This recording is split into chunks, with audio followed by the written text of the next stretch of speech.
The Torah and the Ten Commandments are the basis of liberty. They are the only law that guarantees liberty, period. First place, they are given by someone who cannot be influenced by politics. So what we're seeing in this country, for example, is how we have this Constitution, and all three branches of government find reasons of expedience to whittle it away. Okay? And that's because it's a political document written by men. So other men feel able to change it. The nice thing about the Torah is it isn't a political document. It is a political document, but it's not written by men. And so men can't change it. That's sort of thing one. It's not subject to whim or fashion or style. Thing two is it's written in the negative. And that is extremely freeing. You know, when you talk to somebody who doesn't think about it very deeply, well, it says I can't do this and I can't do that and I can't do the other thing. No, no, no, no, no. It's just negative. Right? You've heard that, I'm sure.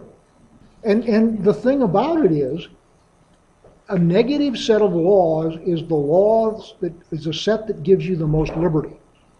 Because a negative set of laws carves out small, defined exceptions, and you are free to do anything else. It used to be the case in this country that if it wasn't against the law, it was permitted.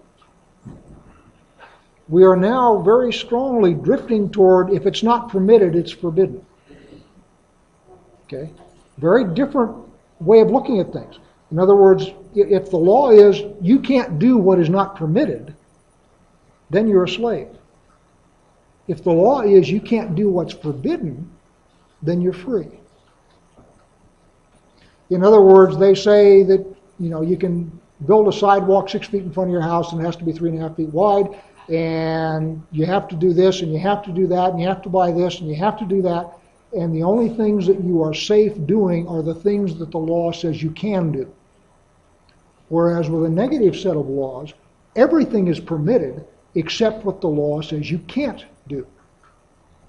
And there's a whole lot more stuff available to you in the negative space than there is in the positive space.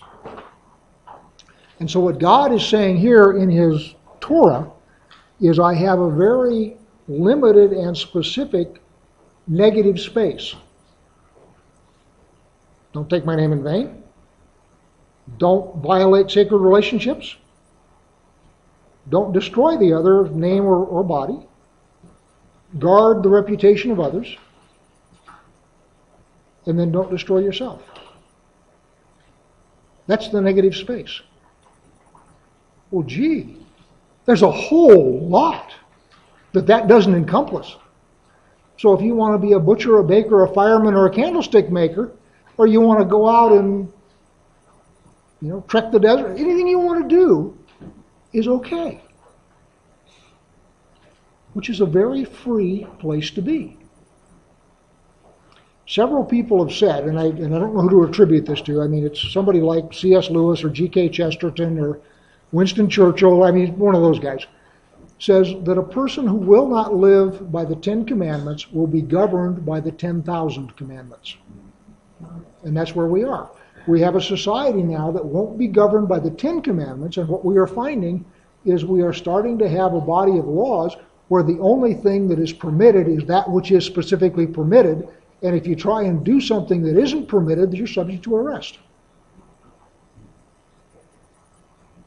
I'm serious. And that's the difference between the negative and the positive space. You really want to live in a negative set of rules because that's where your liberty is. That's the greatest liberty.